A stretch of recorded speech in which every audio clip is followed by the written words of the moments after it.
Bonjour à tous et bonne fête particulièrement au papa. Avant de commencer et de vous partager ce que le Seigneur a mis sur mon cœur, prions. Père, merci pour cette occasion d'être ensemble. Merci de diriger ce moment. Bénis particulièrement les papas.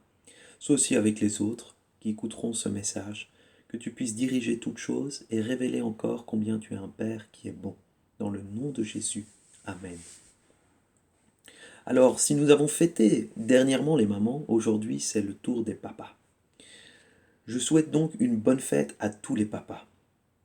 Ce jour où nous mettons les pères à l'honneur tombe un jour particulier. En effet, ce jour est le jour où nous mettons Dieu à l'honneur, car nous le célébrons chaque dimanche. Le dimanche est un jour mis à part pour honorer Dieu. Si des moments particuliers vont être probablement organisés en famille pour mettre papa à l'honneur, que faisons-nous pour mettre Dieu à l'honneur? En effet, si un jour lui est consacré, nous sommes appelés à le glorifier dans tout ce que nous faisons. J'aimerais m'arrêter donc aujourd'hui sur cet élément clé qui est le but de toute chose, la gloire de Dieu. À travers la période que nous vivons, c'est un élément important, car notre monde passe par un temps de crise historique.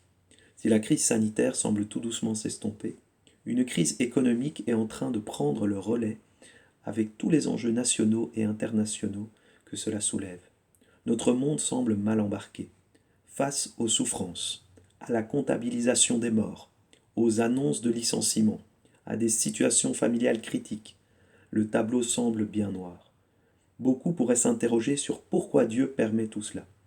Si Dieu n'est pas surpris, qu'il est au courant de tout, certains disent que Satan malgré tout se déchaîne, car il sent que c'est la fin pour lui. Mais nous pourrions facilement nous décourager en fonction du niveau d'impact que cette situation a sur nos vies, sur nos familles ou sur des gens qui nous entourent. Peut-être vous connaissez des gens qui sont plus impactés encore que vous. Mais alors il pourrait se demander où est Dieu dans tout cela? Et peut-être c'est une question que vous vous posez, où est Dieu dans tout cela? J'espère que ce message pourra y répondre. Car dans Proverbes chapitre 16 verset 4, il nous est dit « L'Éternel a fait tout dans un but, même le méchant pour le jour du malheur. » Cela veut dire que Dieu est en contrôle de tout, rien ne lui échappe. Cela veut aussi dire que Satan est aussi là pour un but, ainsi que tous ceux qui lui appartiennent. En effet, même Satan sert à manifester la gloire de Dieu. Rien d'étonnant car les anges eux-mêmes ont été créés dans ce but, célébrer et servir à la gloire de Dieu.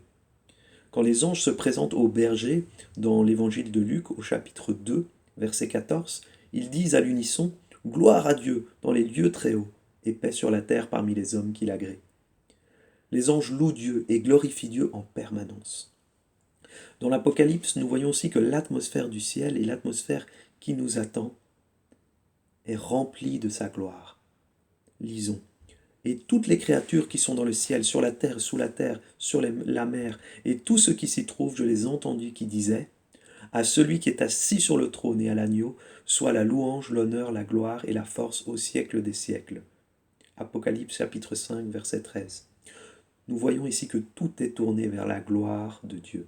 La création elle-même révèle les perfections invisibles de Dieu en vue de le glorifier.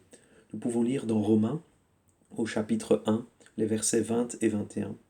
En effet, les perfections invisibles de Dieu, sa puissance éternelle et sa divinité se voient comme à l'œil depuis la création du monde quand on les considère dans ses ouvrages. Ils sont donc inexcusables, puisque, ayant connu Dieu, ils ne l'ont point glorifié comme Dieu et ne lui ont point rendu grâce. Mais ils se sont égarés dans leurs pensées et leur cœur sans intelligence a été plongé dans les ténèbres. L'homme a fait le choix, nous dit Romain, de ne pas glorifier Dieu. Et pourtant, Dieu n'a pas voulu en rester là, il a envoyé son propre Fils sur la terre. Et si si Jésus a accompli beaucoup de choses, son but premier était de rendre gloire à son Père dans tout ce qu'il faisait. Une mauvaise interprétation de Jean 3,16 nous donne l'impression que si Jésus est venu, a fait tout ce qu'il a fait, est mort et ressuscité, c'est pour nous, parce qu'il nous aime. C'est en partie vrai, mais ce n'est pas le but premier. En rester à cette vision des choses, c'est tomber dans une approche humaniste où l'homme est au centre. La compréhension du plan de Dieu et tout ce qu'il a fait tournerait donc autour de l'homme et du salut de l'homme? Mais il faut remettre les choses dans leur perspective. Tout ce que Dieu fait, il le fait pour sa gloire. Tout ce que Jésus a fait, il l'a fait pour la gloire du Père. Ensuite, le Père glorifie le Fils. Le Saint-Esprit manifeste le Fils et qui lui-même rend gloire au Père. Toute l'histoire est tournée vers la gloire de Dieu. En Christ, nous avons bien sûr une nouvelle identité. Nous recevons, nous, un héritage. Des choses, en effet, sont faites pour nous. Mais même là, nous voyons que toutes ces choses ne sont pas là en vain. Elles servent à quelque chose de plus grand que nous-mêmes. Éphésiens chapitre 1, versets 4 à 14, nous allons le lire ensemble. Éphésiens chapitre 1, les versets 4 à 14. En lui, Dieu nous a élus avant la fondation du monde, pour que nous soyons saints et irrépréhensibles devant lui, nous ayant prédestinés dans son amour à être ses enfants d'adoption par Jésus-Christ, selon le bon plaisir de sa volonté, à la louange de la gloire de sa grâce, qu'il nous a accordée en son bien-aimé. En lui, nous avons la rédemption par son sang, la rémission des péchés, selon la richesse de sa grâce, que Dieu a répandue abondamment sur nous par toute espèce de sagesse et d'intelligence, nous faisant connaître les mystères de sa volonté, selon le bienveillant dessein qu'il avait formé en lui-même, pour le mettre à exécution lorsque les temps seraient accomplis, de réunir toutes choses en Christ, celles qui sont dans les cieux et celles qui sont sur la terre. En lui, nous sommes aussi devenus héritiers, ayant été prédestinés suivant la résolution de celui qui opère toutes choses d'après le conseil de sa volonté, afin que nous servions à la louange de sa gloire. Nous qui d'avance avons espéré en Christ.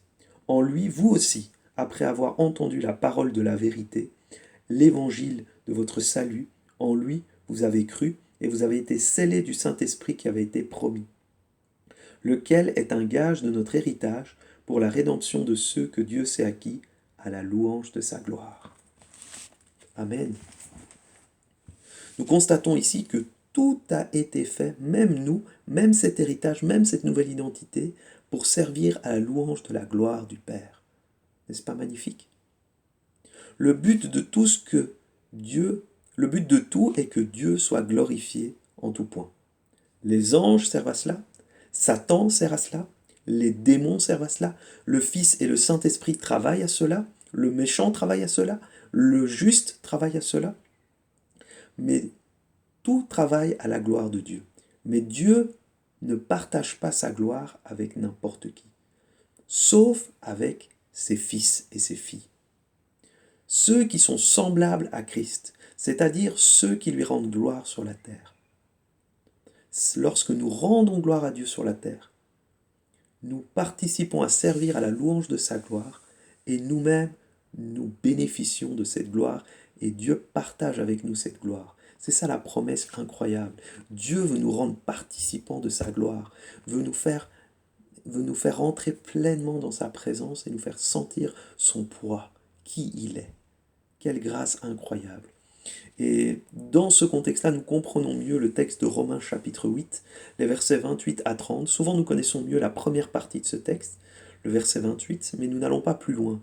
Mais dans ce texte, si nous allons plus loin, nous comprenons mieux ce verset 28 tout particulièrement, mais aussi le trésor qui se cache là derrière. Nous allons le lire ensemble. Romains 8, versets 28 à 30. Nous savons du reste que toute chose concourt au bien de ceux qui aiment Dieu, de ceux qui sont appelés selon son dessein. Car ceux qu'il a connus d'avance, il les a aussi prédestinés à être semblables à l'image de son Fils, afin que son Fils fût le premier d'entre plusieurs frères. Et ceux qu'il a prédestinés, il les a aussi appelés. Et ceux qu'il a appelés, il les a aussi justifiés. Et ceux qu'il a justifiés, il les a aussi glorifiés. Amen. Alors cela nous encourage sur la terre, tout particulièrement, à ce que tout ce que nous fassions puisse rendre gloire à Dieu. Rendons gloire à Dieu tous les jours. Rendons gloire au Père. Et que toute notre vie puisse servir à la louange de sa gloire. Que le Seigneur vous bénisse, qu'il bénisse particulièrement les pères, les papas, en ce jour. Et j'espère que cette parole vous aura communiqué la vie et la paix. Soyez bénis.